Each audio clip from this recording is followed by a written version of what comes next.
जय हिमालय जय भारत। संसार भर में हिमालय लोग यूट्यूब चैनल देख रहे आप सभी का स्वागत है और मैं हूं भारत की राजधानी नई दिल्ली से डॉक्टर हरीशचंद्र लखेड़ा।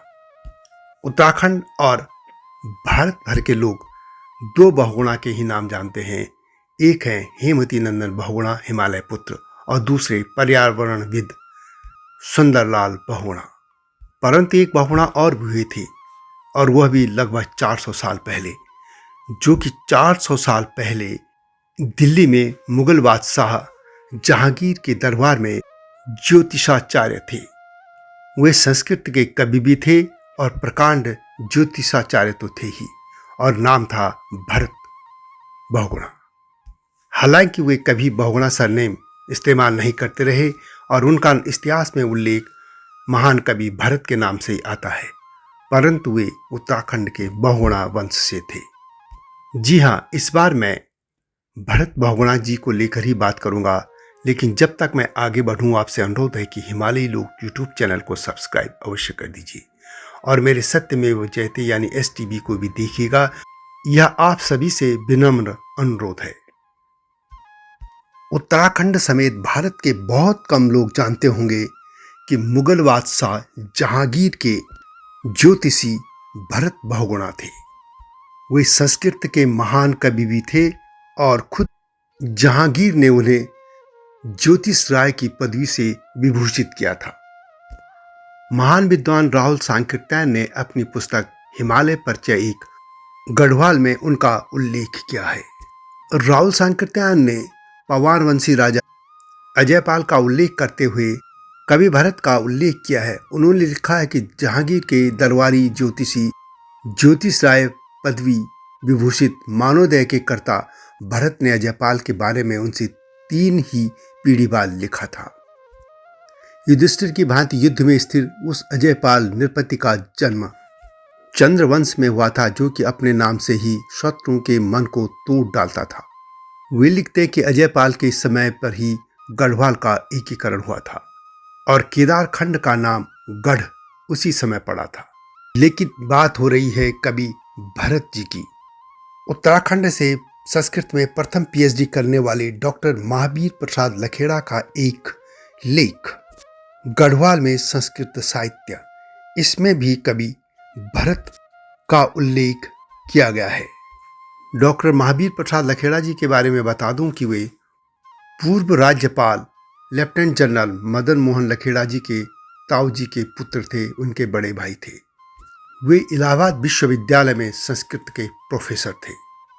डॉक्टर महावीर प्रसाद लखेड़ा का यह लेख गढ़वाल की जीवित विभूतियां और गढ़वाल का वैशिष्ट्य पुस्तक में है और जिसके संपादक मोहनलाल बाबुलकर थे।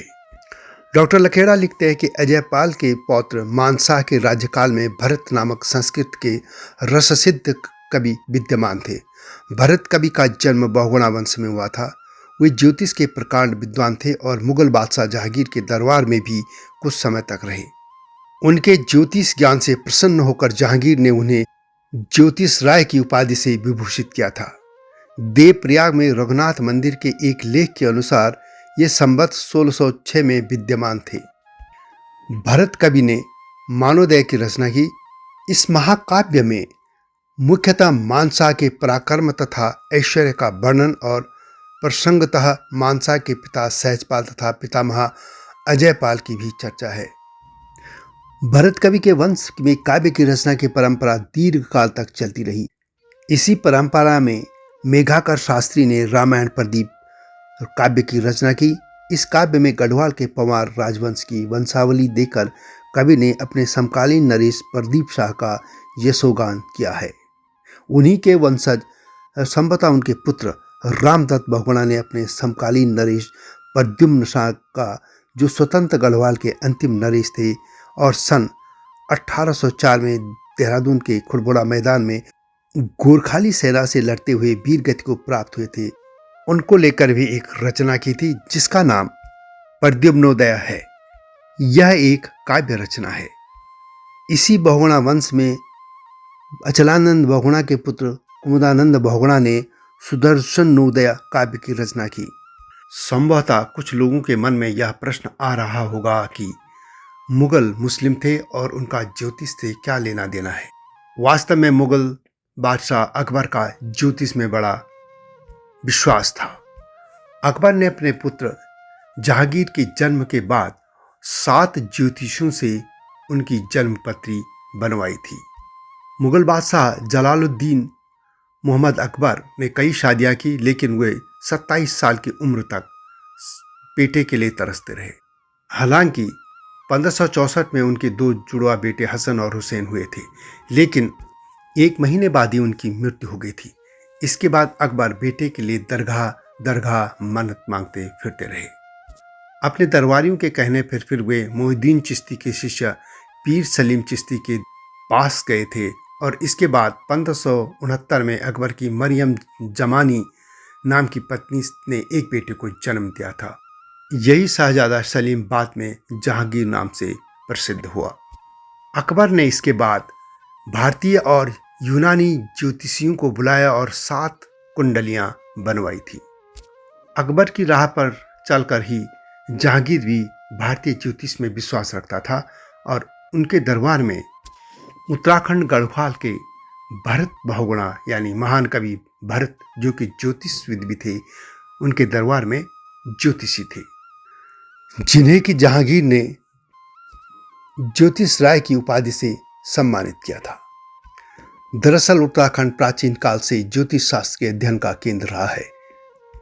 बद्रिकाश्रम, कर्णाश्रम समेत कई ऐसे स्थल हैं जहां संस्कृत के गुरुकुल थे और वहां बड़ी संख्या में संस्कृत के विद्यार्थी शिक्षा लेते थे।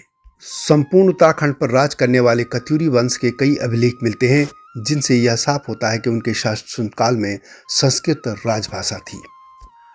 जहांगीर का कार्यकाल 1605 से 1627 तक का था। यह कह सकते हैं कि आज से 400 साल पहले गढ़वाल का एक संस्कृत का विद्वान मुगल दरबार में ज्योतिषी के पद पर विराजमान था और वे थे भरत बहुगुणा, जो कि ज्योतिष के प्रकांड विद्वान के साथ ही संस्कृत के कवि भी थे। तो यह थी महान कवि और ज्योतिषविद, ज्योतिषाचार्य भरत बहुगुणा जी की गाथा। वीडियो कैसे लगी कमेंट में अवश्य लिखें। जल्दी आऊँगा नई गाथा के साथ, तब तक जय हिमालय, जय भारत। हिमालय पे पेड़ हो तो गीत गाएंगी नदियाँ, गीत गाएंगी नदियाँ। पेड़ों पे चिड़िया है तो गीत गाएंगी नदियाँ, पेड़ों पे चिड़िया है तो गीत गाएंगी नदियाँ। माँ की लोरी जैसे होते हैं नदियों के गीत।